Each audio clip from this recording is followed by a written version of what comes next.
Welcome to Real People, Real Stories podcast. I'm Rena, your host, and today I'm presenting you another real life story. My guest is Tobi Ojekunle. Tobi was born and raised in Ibadan, Nigeria. With a strong curiosity and drive to learn, he made the decision to leave home and move to Germany, where he studied electrical engineering and information technology. Today he works in the renewable energy sector. In this episode, we talk about growing up in Nigeria, moving abroad for education, building a life in a new country, and how personal growth and curiosity shaped his journey. Hi, Tobi. Hello, Rena. How are you doing? Thank you so much for having me on your podcast. I really appreciate this. Thank you for joining and for being here. I have a lot of questions. I hope you're ready. Yes, I'm ready. Let's do it. Let's do it. Tobi, tell me, what was life like for you growing up in Ibadan? Wow. We're going back to my childhood days. Life in Ibadan for me was very calm. I mean, Ibadan is a very big city, but ancient and has a very slow pace to it. So growing up in Ibadan for me was very harmonious with family. I grew up in a home where my mom was there and my cousins, my aunties, we were all in the same home basically. So I'm going to school, everyone goes to school, we come home together.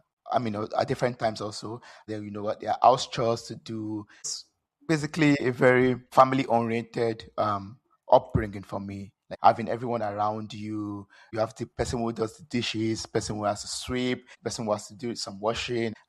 Just like about sharing responsibility, about learning how to respect each other, how to be somebody in life also, in terms of getting a good education. So growing up in Ibadan for me was basically getting my primary education, getting my secondary education, and also, I'm growing up in faith because my parents, they believe in the importance of getting closer to God.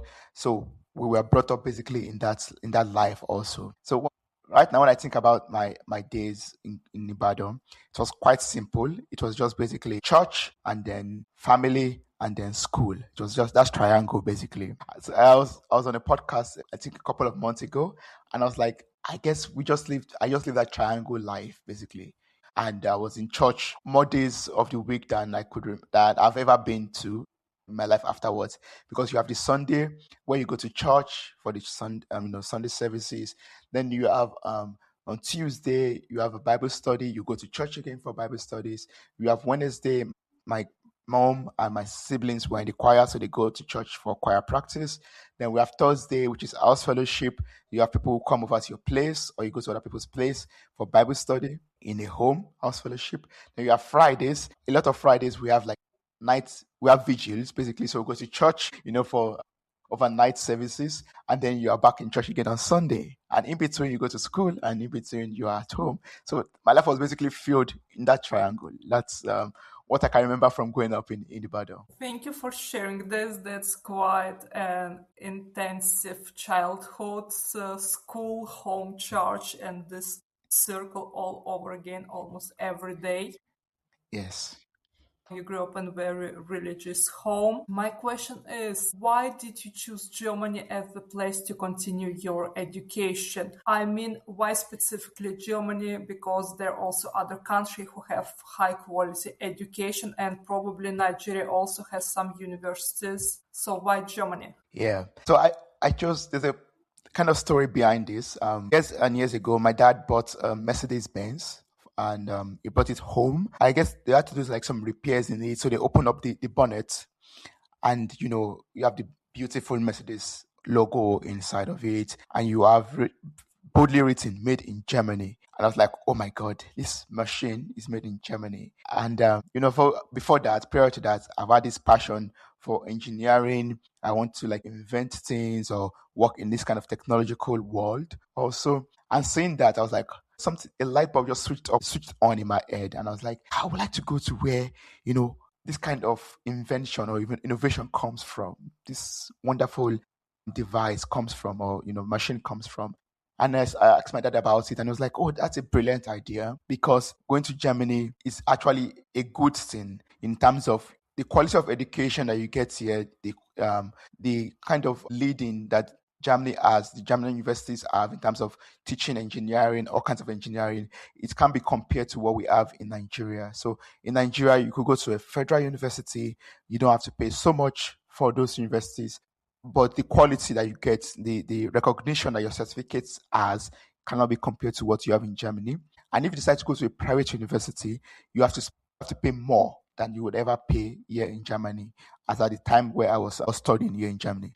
So that's, narrow down the choices. Yeah, I'll try all my best to go to this country, even though I have to learn the language, I have to get used to the new environment, but it will improve my chances of, becoming a great engineer, basically. So that's why I chose Germany. And comparing to other countries like the US or the UK, it came to the question of how much money my parents want to spend, or how much could they afford to pay for my education. And when they crunch the numbers and check their account, they're like, we believe Germany would be much more affordable for us without us having to take up, bank loans, and you having to pay for your student credit after you started working. Germany is something that we could, still afford. So Germany was the answer. Okay, I understand. And I think if your father would not bought the Mercedes-Benz car, you would probably not be in Germany now. That's true. Everything is connected, so I think it was a good purchase Yes. for both of you. Speaking about Germany, you already touched a bit of my next question. What were some of the biggest challenges and surprises when you first moved to Germany, and how did you adapt? Asking this because it's totally different, not only country, but also continent and culture. Yeah, that's a brilliant question, Rena. Right now, I'm remembering the time I landed at the airport, final destination, when I got to Germany for the first time. It was a very small airport, and I came out of the airport. It was very empty outside. It started to snow. It was gray. I mean, there were no leaves on the trees, and I was like, where have I landed? Like, it felt like, an abandoned place in the middle of nowhere, very cold. And that was the beginning of the journey for me. I started to feel, prior to that, I was like, okay, I'm going to be a man. I'm not going to miss my family. It was a bit emotional, saying goodbye to them at the airport.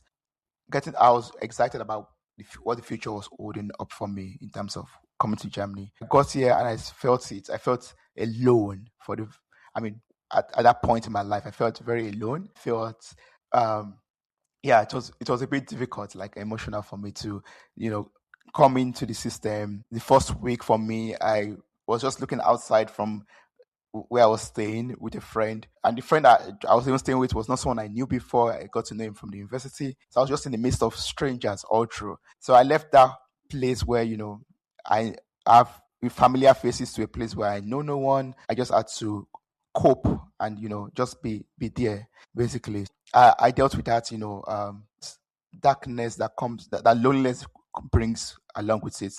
Barely 19. I was alone from my parents, from my siblings. I did not know anyone. I was feeling a bit, emotional in that regard. Going out, I could not speak the language. I remember the guy that was like my university buddy. I mean, the university attached me with this person to help me around. Going to buy groceries, like grocery shopping. I'll notice that, okay, I can't even communicate to save my life in this place because you're speaking German. I did not learn German before leaving my country.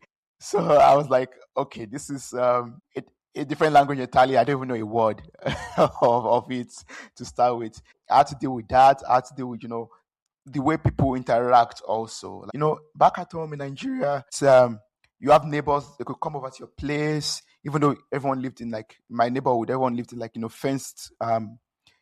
fenced houses. But you never could come knock on your gate or call you and say, I'm coming over.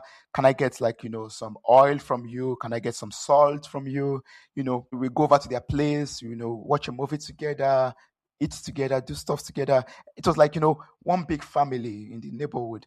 And I came to Germany, and it's like everyone for his own. Like, even on the streets, nobody's saying hello or hi. Nobody's greeting you. No, even in the same building apartment. I mean, in the same building, people come out of their doors and just pass you by. So that for me was like a big culture shock in terms of how people relate. Like, and back at home in Nigeria too, we respect our the elderly ones. Like even someone who is a year older than you try to bow a little bit to say hello. You try to show some respect in terms of when you greet them. And yeah, it's like it doesn't exist basically. So I felt like, wow, this is a totally different world entirely from what how my parents brought me up and where I was brought up. You shake hands maximum. You don't have to bow. Bowing is very it's very awkward. So I had to like unlearn some. I mean, like adapt to that a little bit. Not unlearn because I still do that to people from my country, but I had to adapt to the fact that okay, I could just say hello, and if someone does not greet me, the person does not necessarily hates me, but it's just how they are. Yeah, everyone is minding his or her business. So that was like one of the struggles I had also, and getting into the system, the standard of education was a bit different from me also from what we had in Nigeria. So I had to struggle a little bit with adapting to the school system, picking up some things up, filling up some knowledge gaps that I had, and looking for a job to work, even though I did not know how to speak the language. So it was a bit challenging, doing some minor jobs and they're communicating to you in German and you're like, I don't really understand what you're saying, but maybe this is what you mean. It was challenging. But I would say that I was able to overcome all of this gradually in terms of just being patient with myself and also knowing myself again, I would say. Because along all of this journey, I started to doubt, who I am. Because sometimes people look at you in some ways, people, yeah, make some gestures at you in some ways that makes you feel less than who you are. I was feeling less than who I was. So I had to, build up that confidence in myself again, start to learn the language and start to, relearn and know who I am in the new country. Like who I was in Nigeria, in Ibadan, is a different person that has been in Germany for that couple of months or years. So I had to start to learn, okay, who is Toby now? Who am I right now? What are my values? What am I what are my heritages that I never want to let go of? So I had to like root myself in all of these things so that I don't lose who I am. I started to learn the language. I started to build up my confidence back again so that I can show up. And that's the way I was able to adapt, to the system. I picked up the language as a challenge, started to learn the language, and gradually I was able to, find myself again in a new place. That is amazing story and glad that you overcome all the challenges that you faced upon your arrival. As you know, some people, well, there are only two choices. Some people stay and overcome it, and the other type of people, they just leave. Yeah. So you stayed, you did overcome, you did adjust it. Do you like Germany now? Do you feel it's your home? Yes, I laugh, make this joke sometimes that I think I went through all of that, gave the sacrifices just to feel at home. Like right now, I feel very much at home here. I love the country. I love, the system. It's not perfect, but yeah, I enjoy being here, and I feel at home. I would say I feel very more comfortable day by day as long as I'm staying here. Like I've been here for over 12 years now, and over the years, I feel more and more comfortable. That's great. From your story, I understand that when you decided to move to Germany to study, you never been to this country, and your parents also has never visited Germany. Is that correct? Yes, at the time when I came here, my parents had never visited Germany, and I've never been to the country. So actually never been to Europe before I came to Germany to study. It was like them sending me into the world basically, and to say, go and figure out that part of the world for us, and let us see what you do with that. So for you, it was kind of blind move. So you knew this country exists, okay, there are universities, all this, but you never been there. So it's more challenging in this way because you don't know what to expect, and probably you landed in the coldest period of the year, because in summer maybe you will have different impression, because in summer it is warm, the trees have leaves, green leaves, and the sun is shining and so on. But you flew in winter cold. Yes, yeah. I mean, I came in here and yeah, like I said, I came out of the airport and it was like empty outside. I was like, you know, going into something without being there before, and like you said, like being maybe just blind to the whole thing. I was having a lot of questions in my head. Also, like, am I even sure this place is real? I got admission to this university. It's online. That's a website. That's online presence. Is this actually a real place? Like, I was not 100% sure of, of my future until like go to the university building and I saw, oh, okay, this is one of the secretaries I've been exchanging emails with. Okay, this is this is how the university looks like in real. I mean, in real life, and not just in the pictures.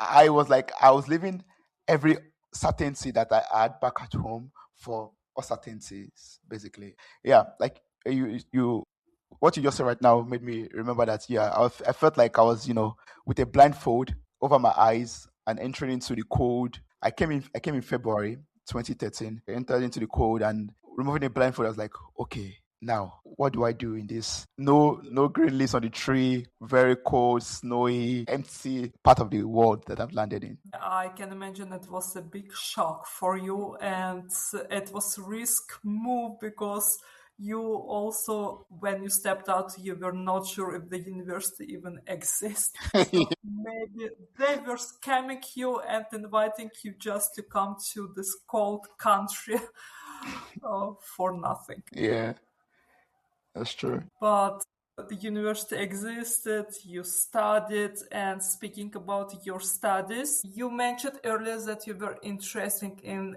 engineering, and as you know, as many of you know, there are different types of engineering. So my question is, what drew you specifically to electrical engineering and information technology? Yes. What drew me to electrical engineering and information technology was basically automation. Like, I love automating processes. I love making life easier for people, like in terms of creating. We have robots right now, and I always had this dream back then that any task that one does not necessarily have to repeat over and over again that can be automated should be automated. And when I saw this course in the university I attended, I saw you know different programs that have to do with how to properly automate processes, automation technology. So, and just all under electrical engineering and IT. So that's why I went for it. It involved a lot of electrical stuff and also programming to make all of these things into software. So, I mean, seeing that course information actually moved me to apply for electrical engineering and information technology. Okay, sounds interesting. And just tricky question. Have you worked for Mercedes-Benz, or have you even applied to work for Mercedes-Benz? That's a good one. When I was doing my bachelor's, I worked for Mercedes Benz for a month, like a summer vacation job, basically. But as working right now as an engineer, I've not actually applied. But that's something I should do, maybe, to apply to work at Mercedes Benz as a full staff. But as a student, yes, I've worked at Mercedes Benz. Wow, that is amazing. I think if you would apply now for full position as an engineer, and if you tell them your backstory, I Yeah. think they might consider your application. Yeah, I should do that. That's a very brilliant idea. I've never really given it a thought, but yes, I should.